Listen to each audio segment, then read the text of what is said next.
want no chemical that are running around my Cannabis Common Sense, the show that tells the truth about marijuana and the politics behind its prohibition.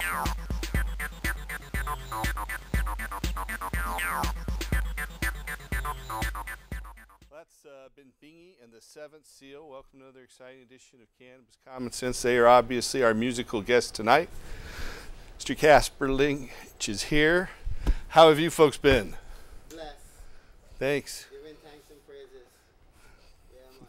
Got have you back on at the end of the show and do another song on the way in. They're so good they could do the whole show. That's true. That's true. I love the The reggae. whole show. All right, thanks, man. We have our hemp news as usual, and we'll be taking your phone calls. So if you have a question about ending adult marijuana prohibition, restoring industrial hemp, or helping medical marijuana patients, you can call us at 503-288-4442. That's 503-288-4442. We'll be taking your calls right up the top of the hour. First, we're going to bring on our infamous dancing Cannabis Leaves. Okay.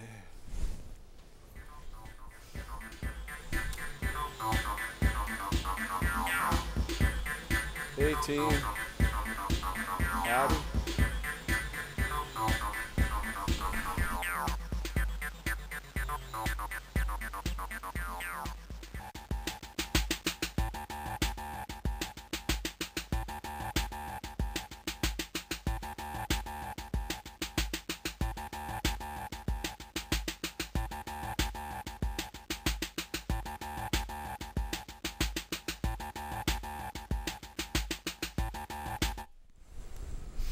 All right, out of Juneau, Alaska, legislation enacted by voters last November legalizing the personal use and cultivation of marijuana took effect last Tuesday. 53% of Alaska voters approved ballot measure 2 on election day, permitting those over the age of 21 to lawfully possess up to 1 ounce of marijuana and or to grow up to 6 marijuana plants. No more than 3 of those can be mature. For non-commercial purposes, sharing or gifting personal use quantities of marijuana is also permitted under this new Alaskan law. However, the consumption of cannabis in public remains an offense. Alaskan lawmakers will now begin the process of establishing licensing requirements for those who wish to commercially produce cannabis or engage in the plant's retail sale. State regulators have up to 9 months to enact rules to govern these commercial entities and are expecting to begin granting operator permits by February 2016. Since 1975, Alaskans have enjoyed personal privacy protections based on a state Supreme Court decision following and allowing for the possession and cultivation of unspecified personal use amounts of cannabis in one's home. However, state lawmakers had never before codified the protections into law or permitted a legal market for marijuana production and sale. Alaska is the 3rd state, following Colorado and Washington, to enact legislation legalizing the personal possession of marijuana by adults and licensing the plant's retail production and sale. Oregon voters in November approved similar legislation, our ballot measure 91, which is scheduled to go in effect in July. On the other coast, a voter-approved law making marijuana legal for adults in Washington, D.C. officially went into effect yesterday, Thursday, February 26th. This is a major milestone on the road to ending marijuana prohibition in the United States. This development in our nation's capital embodies the broader movement taking place throughout the country. Initiative 71 was approved 70% to 30% by the District of Columbia voters in November and allows adults 21 years of age or older to possess up to 2 ounces of marijuana and grow up to 6 marijuana plants in their home, of which, again, no more than 3 can be flowering at a time, and possess the yield of those plants in the location where it was grown, and transfer without payment, but not sell, up to 1 ounce of marijuana to other adults 21 years of age or older. It will remain illegal to use marijuana in public in Washington, D.C., too. And again, this is a significant milestone in the movement for racial justice, civil liberties, and drug policy reform. The racially based enforcement of marijuana laws in the nation's capital is officially a relic of history. The victory in D.C. is all the more remarkable because Initiative 71 had to undergo a congressional review lasting 30 legislative days. During this period, which began on January 13th, Both the United States House and Senate had the opportunity to hold a vote to block the legalization law. Neither chamber chose to do so. There is simply no organized, significant group of members of Congress willing to waste time fighting against marijuana legalization, an issue that has become extremely popular with voters everywhere. The Republican House voted 5 times last year to let states set their own marijuana policies. Legalization has come to Congress's backyard. The only question now is when will our leaders and their constituents who voted for and allowed D.C. Council to tax and regulate the product, or will they prop up the criminal market by keeping sales underground? Much has been made of the difference between D.C.'s initiative and marijuana reform in other states, yet while D.C. is prohibited from using funds from the fiscal year for 2015 to set up marijuana dispensaries, legalization will play out in much the same way as it has in other states. Colorado and Washington both had prolonged periods where marijuana was legalized for possession and home cultivation, but there were no dispensaries. 18 months in the case of Washington State. The same is the case for Alaska and Oregon. In much the same way it's been made of the fact that D.C. has a considerable amount of federal land, about 21.6% according to the Congressional Research Service, but other states with more federal land, such as Washington State, where over 30% of the land is under federal control, have not seen an uptick in federal arrests. It's also worth noting that the Obama administration supports the district's right to legalize marijuana and has a hands-off approach to states and jurisdictions that have opted to legalize. District residents are advised to review a map of federal law and some basic rules in order to comply with the complex interplay of federal and district laws there. The campaign to pass Initiative 71 was driven by public demands to end racially biased enforcement of marijuana laws and was seen as the first step in taking marijuana out of the illicit market. A broad base of community support from multiple civil rights organizations, faith leaders, and community advocacy groups supported Initiative 71, viewing it as an opportunity to restore the communities most harmed by the war on drugs. Two independent studies of marijuana arrest trends in the District of Columbia documented enormous racial disparities in marijuana possession arrests. Despite the fact that African American and white residents of the District of Columbia use marijuana at roughly similar rates, 91% of all the arrests for simple possession of marijuana have been of African Americans, an arrest rate 8 times greater than the rate for white people. In December, Congress passed a federal spending bill which was initially viewed by many to block the initiative. However, as outlined in the D.C. Home Rule Act of 1973, voter-approved initiatives are enacted once the election results have been certified by the Board of Election. Given the D.C. Board of Elections certified Initiative 71 back in December, on December 3rd, the initiative was already enacted in advance of the passage of the federal spending bill 11 days later. In the middle of the country, in Denver, Colorado, the retail sales of marijuana totaled just under $700 million in Colorado for the year 2014, the first full year during which sale of marijuana for both medical and recreational purposes were allowed. Total sales for the year were $188,805, according to data tabulated by the Colorado Department of Revenue. Sales of medicinal cannabis totaled some $386 million for the year, while marijuana sales at recreational outlets totaled $313 million. Although retail sales of cannabis to anyone aged 21 and older began officially on January 1st, 2014 in Colorado, few commercial outlets were operational at that time. Tax revenue from the sales of recreational marijuana totaled some $44 million for 2014 in the state of Colorado. That total includes revenues from the imposition of a special 10% sales tax and a 15% excise tax on wholesale marijuana transfers. The voters approved the special taxes on retail marijuana sales in 2013. Colorado received an additional $32 million in revenue from the imposition of licensing fees, as well as from state sales taxes paid on purchases of medical marijuana. Commenting on the tax totals, Democratic State Senator Pat Stedman of Denver said that he is, quote, very encouraged by what we're seeing so far. Everyone keeps calling this Colorado's experiment with marijuana legalization, but so far everything seems to be working better than planned. Right now we're still rolling things out, but it just seems to be rolling out smoother than anyone expected, end quote. So we're happy to hear that in Colorado. So that's the end of our hemp news segment for tonight. And we'll be taking your phone calls and bring on Casper Leach. Howdy, team. Hey, Casper, how are you? Fine. Happy Friday. I can't Thank you. believe season 16 of Dancing with the Stars, and they still haven't picked me. Okay. I guess Tommy Chong did pretty well on that show, didn't he? My point. And I can dance better than Tommy Chong. You think so? Yeah, I smoke your herb. Okay. Well, Your herb makes me dance every time I smoke it. okay. Again, if you have any questions or comments for us tonight, you can call us at 503-288-4442. That's 503-288-4442. 70 million bucks raised in Colorado, one state alone. 700 million in total Good sales. Lord. Yeah. We have a caller. Welcome to the show, caller. Hello, caller.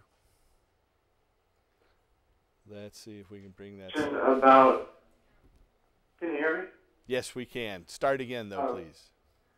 Great. I had a question about when is the earliest Oregon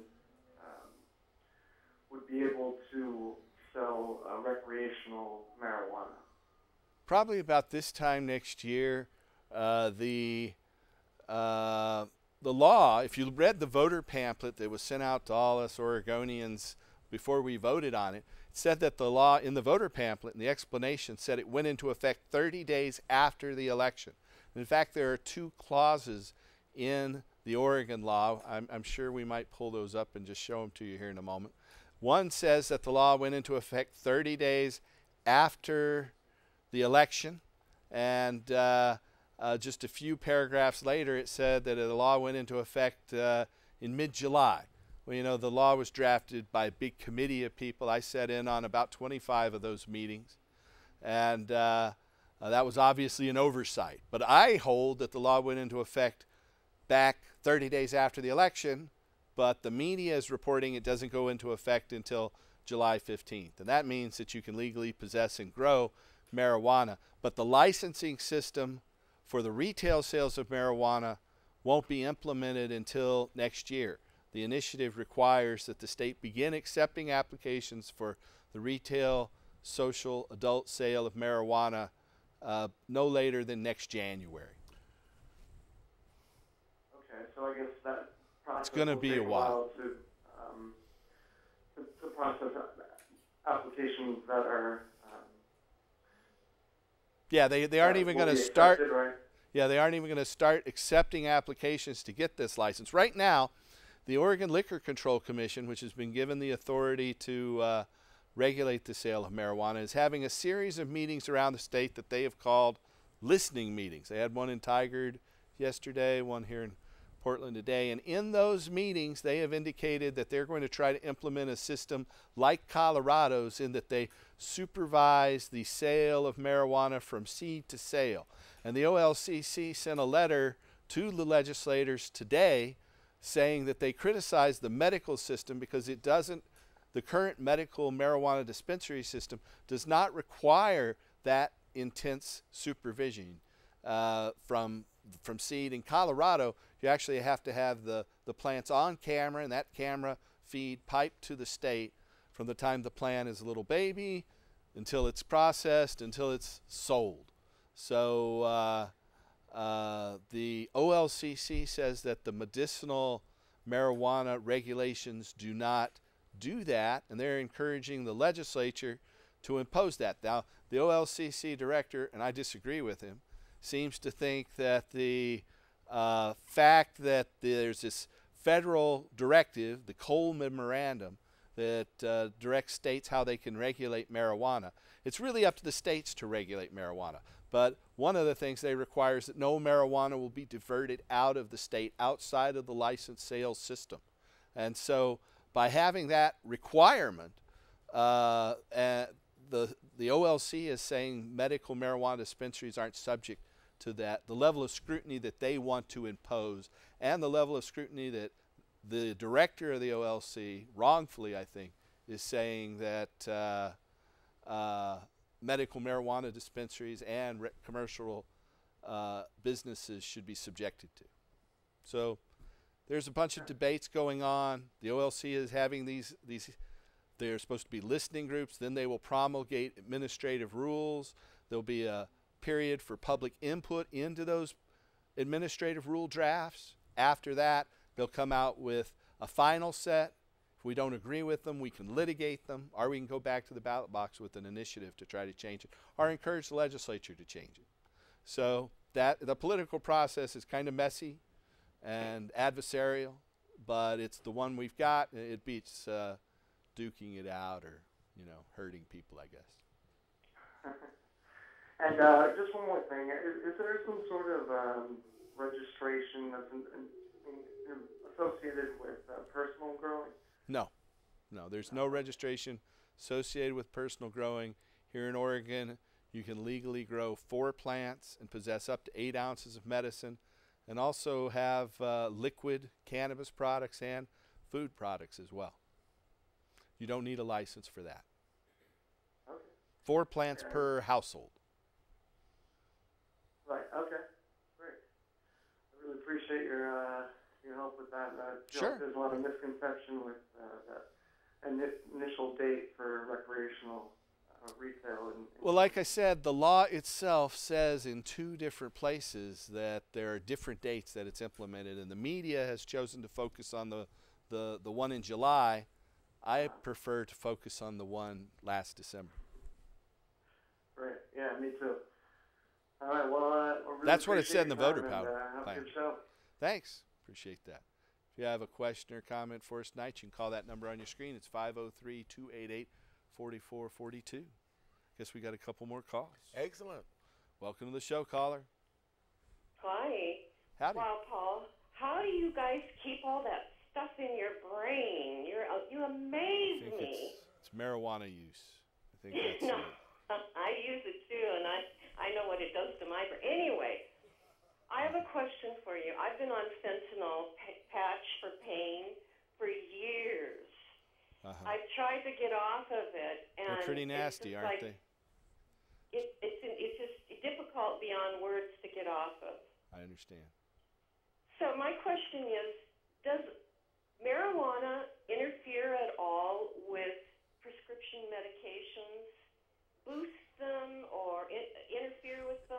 There's no fatal interaction. A lot of people hold that it enhances the pain relieving capacity of narcotics and other synthetic pharmaceuticals, opiates and other things. So there are no fatal interactions between cannabis and any other known substance. I'm not concerned about a fatal reaction. I'm Sure. concerned that one might not allow the other one to work as well. No, that is not the case.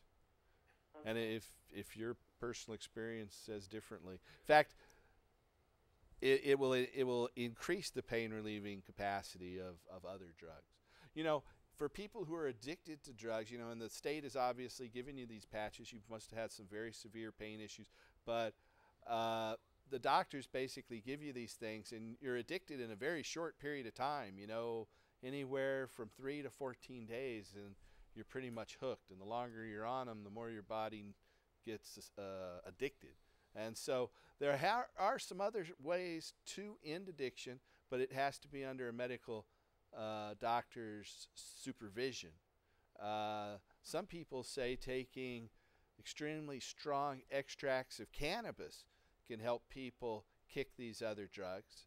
And I've seen that work for some people. Other people say that a different plant substance called ibogaine can help people kick these harder drugs. But even then, you're going to be left with a pain condition. And cannabis is the best non-narcotic alternative, I think. But that's what this show's about. Well, I tried to use edibles throughout this time that I was trying to get off of the fentanyl patch, but I was in such severe withdrawal with nausea and vomiting, and I think it must be like going off of heroin or something. It's worse. I had to go back it's worse. on it. I couldn't stay off. Yeah, it's actually worse than getting off heroin. It's what I've heard anyway. I mean, I've unfortunately never been addicted to those, but Yeah, I hear it's worse. But the substance from cannabis that is particularly useful isn't just an edible concoction. It's a full cannabis extract. Some people call it Phoenix Tears. Some people call it Rick Simpson oil, and it's over 90% THC and generally has 5 to 7% CBD, and it is very, very psychoactive. When you take it, you'll hardly be able to talk for several days. You're supposed to take about a gram of that a day, a third of a gram 3 times a day. And so, but, you know, I only know... You use that much when you're trying to get off of fentanyl? Is that yes. what you're saying? Yeah. And this oil is incredibly potent. And so, but it's also useful for treatment of cancer. And a lot of cancer patients find that it can reverse their cancer. There's a lot of anecdotal evidence to that. We are hoping to see more broad-based scientific evidence in the near future. Thanks, Paul. You're welcome. I really appreciate you guys. Have a good evening. You're welcome. Thank you. Bye-bye. Bye-bye. We have studio audience members here this evening. If you'd like to come down and be a studio audience member, you can come to any Friday night at 2766 Northeast Martin Luther King Jr. Boulevard. And we're here live at 8 o'clock. And go right ahead. Oh, hi. Thank you. Can you hear me okay? Yes. Okay. Hi, Paul, and hey. Good evening, Casper. You look great as usual. Happy Friday. What's going on, Ron? Well, I'm just curious, how many years now has this show been on air? 18 and a half years. Good This golly. is show 776, I believe. 776. 776 shows now. Is this something that's archived where one can go to a particular website? Yeah, there are a lot of them are archived on the internet, and you can see, I think we have about 400 of them right now on one YouTube channel. And we have them all. So, I mean, but how long would it take to watch all that? I don't even know. Well, I like to bring to light tonight a short segment of my own life on some cannabis nonsense. You might remember some of the short story of it, but I went through a 3-day saga, Monday, Tuesday, and Wednesday for about 25 hours at least in tribunal time, just over that probation revocation hearing for. And why were they saying your probation was revoked? Well, on paper it was GC7 and GC13. And What's that? That was moving from curb site to curb site without calling in. It was somehow to qualify, possibly without my awareness of a residence. I see. The hoopla surrounding that was, basically being homeless, Paul, while on probation. And because of, the conviction that got me on this probation again that kind of threw you out and you're homeless since then, right? Yeah, and well, it was for marijuana. It was a light possession for under a quarter ounce, and then it was what they called sales for consideration 3 times, actually 4 times, 3 of which he only actually received some herb from me. The 4th time was a 4-ounce deal that never took place. So they finally let you out, though, after about 25 hours? Well, no, I had been out the entire time the revocation was ongoing. I had not been arrested for the alleged technical inference. So you went in for a hearing on Monday? Yes. Okay. And so now I feel like a free man again, a new lease on life. All right. I did give up my homeless curb, but now that's behind me, and I feel much better about it. But you raised a couple of questions with concerns tonight. Have you heard or do you know that if there's going to be a restriction with those of us that are now felons because we were convicted of the so-called marijuana, will we be restricted in any way from the licensing arrangement the state is going to have? That remains to be seen. Have you heard that of could anything? be. I know if you have more than one conviction for sale or delivery of marijuana, then you cannot get a medical dispensary license as a person responsible for a medical marijuana dispensary. So if you were convicted of more than one count, even if the counts were concurrent and at the same time, then you can't get one of those medical dispensary licenses. You can still get a job working in them. You just can't be the person responsible for the license. Now, I don't know yet what the final rules will be on the adult social use of marijuana. That remains to be seen. Well, and here was an interesting part of this thing for me in finishing up the 3-day hearing over this issue of homelessness while on probation, which I found nowhere within any of the rules and regulations of one being probated while on probation for that to be even a technical inference. But the thing We're that about I out of question, time. the thing that We got other people waiting on the phone. oh, okay, the thing that I question you might shed some light on is I've got the OMMP card, you know, so therefore I've got the proper diagnosis and had the card for some time now. Okay. And they seem to be in a bottleneck. They couldn't direct me to any sort of code, statute, or otherwise that would support who is they? the court system there in Yamhill County where this all took place. So I'm just wondering if you know about that. You know, one's on probation, got the card, et cetera, and wants Generally, to continue, of course. it's allowed. You can use medical marijuana. And you have to talk to your probation officer about that. That's what you got to do. All right. Okay, well, thanks. You're welcome. I have a question. Go ahead. I have heard for the second time now in this past year that somebody's actually allergic to marijuana. How would somebody be allergic or have an allergy to marijuana? You know, there are a lot of people that have allergies to a lot of different things, but there is a small percentage of people out there, about 1/10 of the people who are susceptible to schizophrenia. That's about 1 out of 100 people.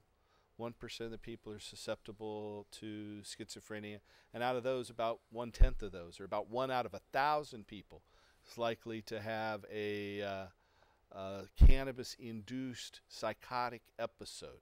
So 1 out of 1,000 people, if they use cannabis, can make them have a psychotic episode and they lose track of reality. And so we've seen that with patients through our clinics across the United States and directly. So, but that's a relatively small group of people. People who have negative reactions to alcohol and other things are usually a much larger percentage than 1/10 of 1%. That'd be like being allergic to chocolate. You know, just something really. There's people that have that wow. too. All right, we have several calls standing by. Welcome to the show, caller. Hello. Is it me? It's you. Oh, hi, Paul McCasper. Howdy. I'm a first-time caller, but a long-time listener. And before I have a couple questions about marijuana in Hawaii. And okay. Before I ask them, I wanted to just thank you for everything that you guys have done for the cause. You just work tirelessly, and it's been a pleasure to watch you. Anyway, the question is, how does a person who lives in Hawaii get their card? What's the process? Well, it just changed. On January 1st, medical marijuana registrations moved from the Narcotics Enforcement Division, or the Narcotics Police in Hawaii, who had been regulating it for over a decade, and now it's gone to the Department of Health.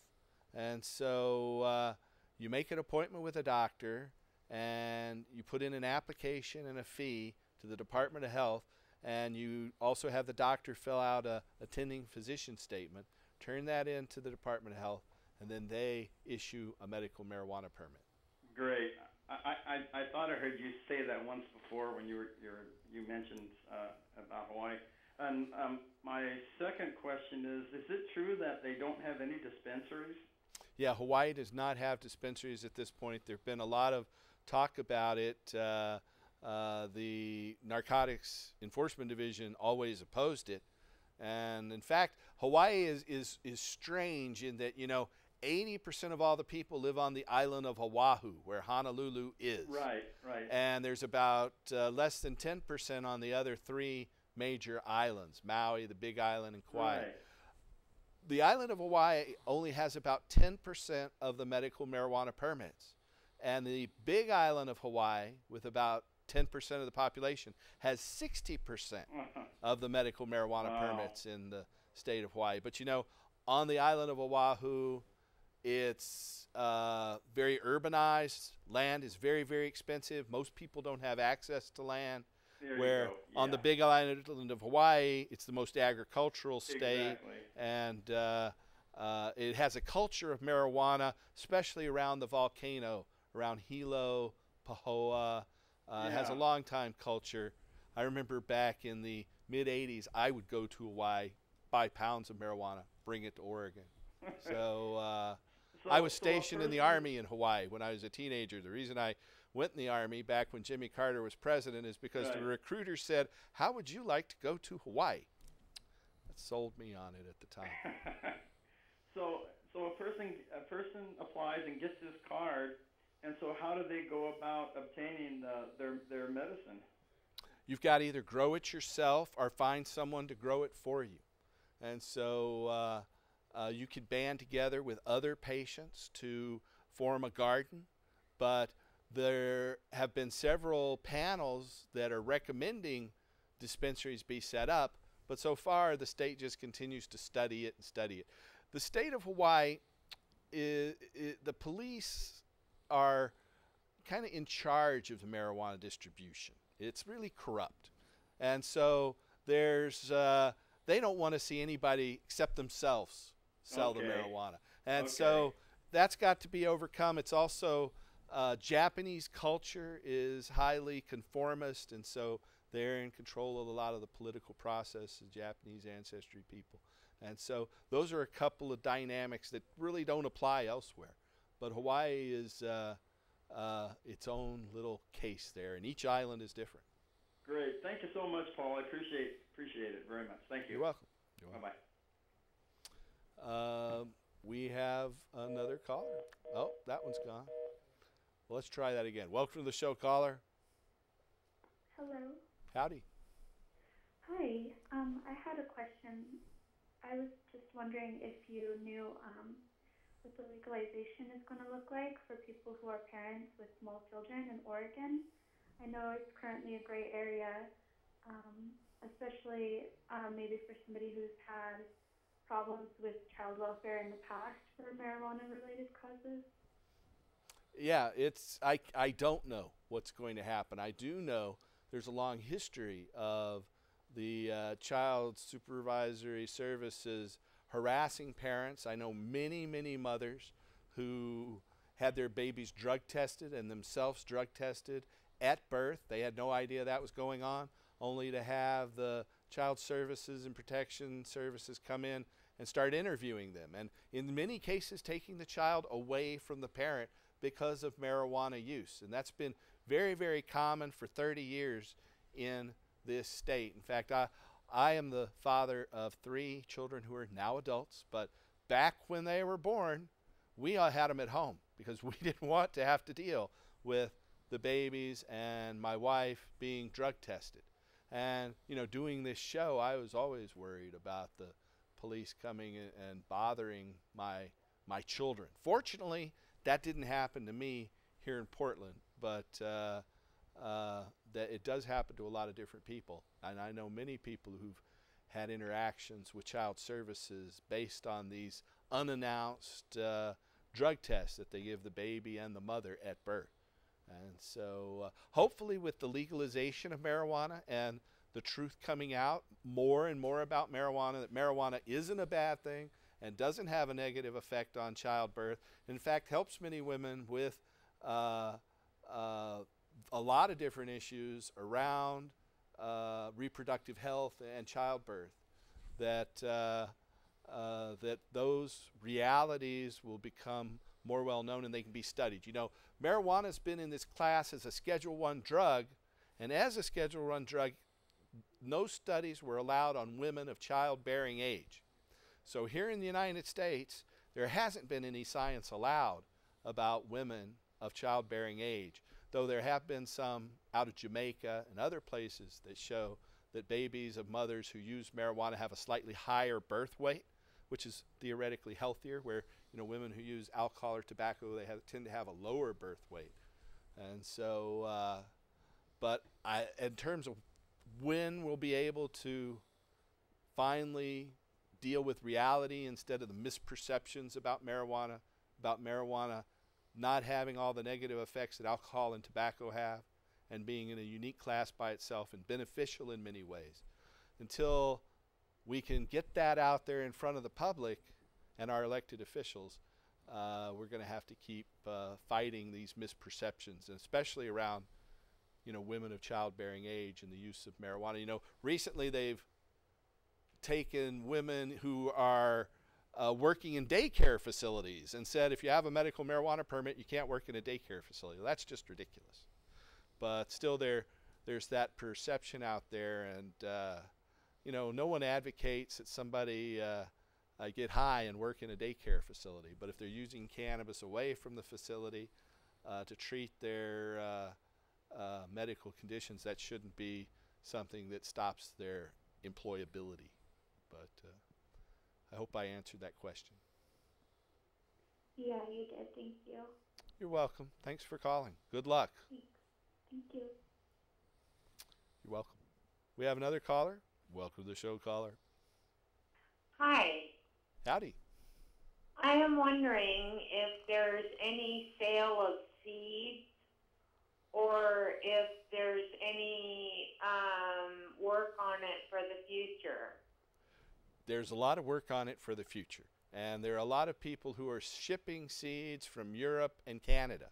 But there is no legal sale of seeds here in Oregon at this time.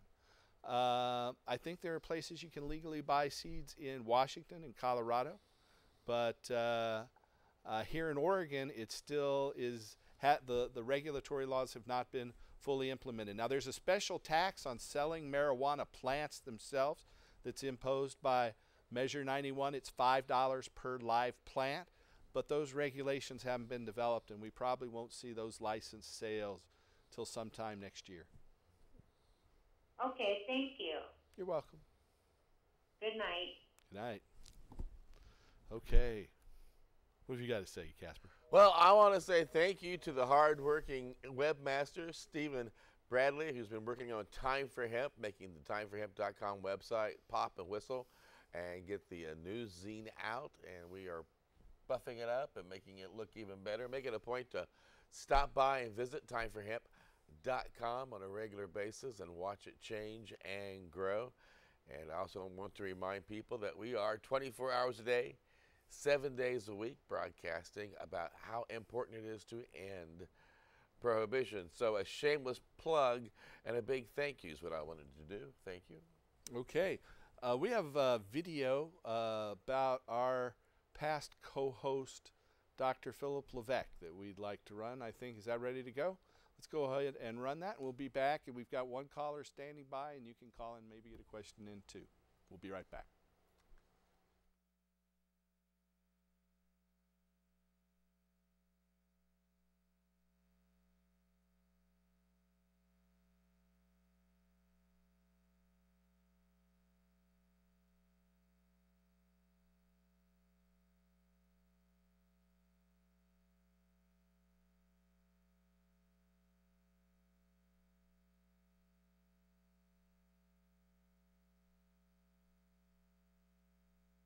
Advocating for years, and he says that's something he's proud of.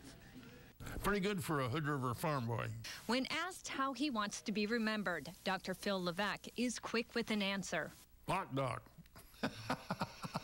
Pot Doc is just one of his nicknames. In the 90s, he was also dubbed the most dangerous man in Oregon. 92 years old last Sunday. It feels like 91, only a little older. Dr. Levesque reflects on his life. Well, I didn't expect to live through World War II, so every day since May 7th, 1945 has been a gift. Friends say he has dedicated his life to helping others, even in the face of controversy. And I have been studying the medical use of marijuana since 1950. And I am very proud of the fact that I essentially introduced medical marijuana to the state of Oregon. With a PhD in pharmacology and toxicology, he helped legalize marijuana for medical use in Oregon, a law that went into effect in 1999. At the time, he granted thousands of medical marijuana cards, which caught the attention of the medical board. In 2004, his medical license was revoked, ending his career as a doctor. Was it worth it to you? Hell yes. If I hadn't done this, nobody else would have. You bet.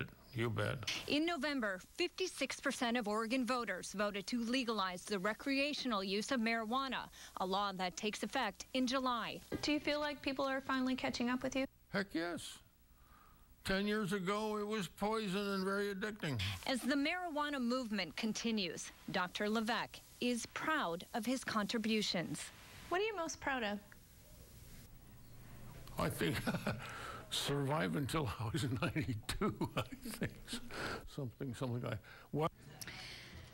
Dr. Levesque has been battling multiple illnesses, including cancer. He says his 92nd birthday Sunday was wonderful, surrounded by family and friends. Reporting live in the newsroom, Amy Frazier, KOIN 6 News. And he always has that great sense of humor.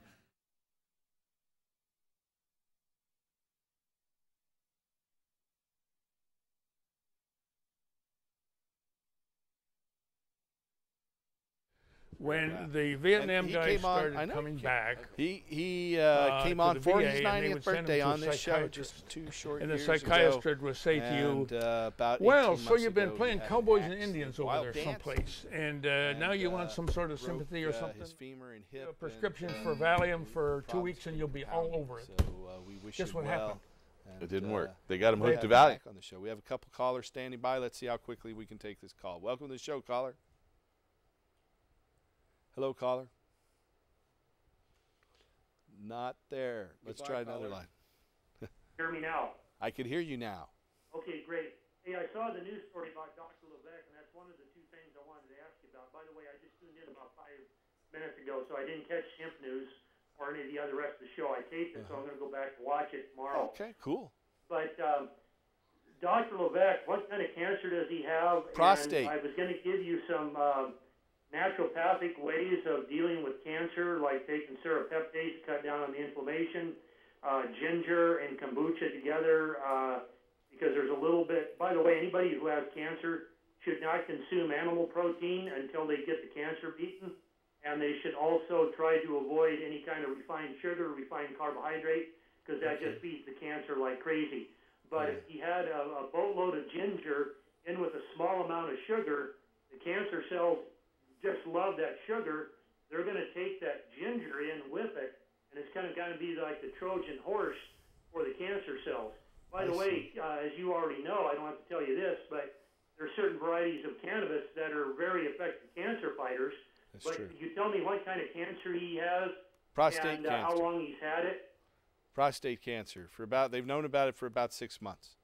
And I'm not is it sure the the type. slow-growing type or the fast-growing type? I'm not sure, to be honest.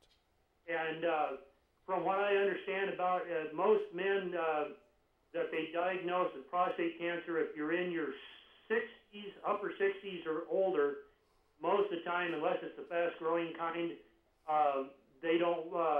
Most of the time, they said you'll die of old age before you'll die of the cancer. Now, with the fast-growing type, then you got to, snap to attention and start really kicking cancer's ass. But but if he can get off of, was he in a hospital or a hospice or a nursing home? He's in a nursing home. We're going to have to cut it off here. We've got to get back on with the show. I want to thank you for calling in. One more question for you. The discrepancy, you say cannabis, and I agree with you, that cannabis should have been legal as of January 1st, 2015, the year that we're speaking in right now.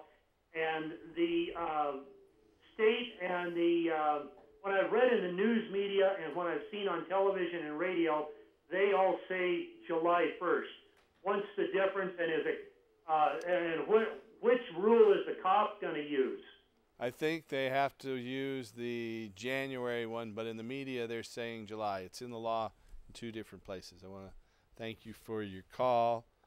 So We are going to go out with another great song from Bingy and the Seventh Seal. They do. They're a great reggae band. There's a little bit extra feedback there. If you're out there and you're looking for help finding a doctor to help you get a medical marijuana permit, we have clinics from Hawaii to the East Coast. You can call us at 1-800-723-0188. That's 1-800-723-0188.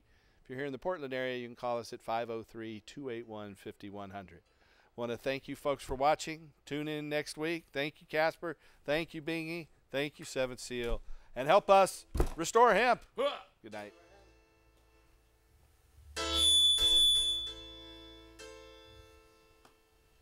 I hate it when that happens.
Yeah.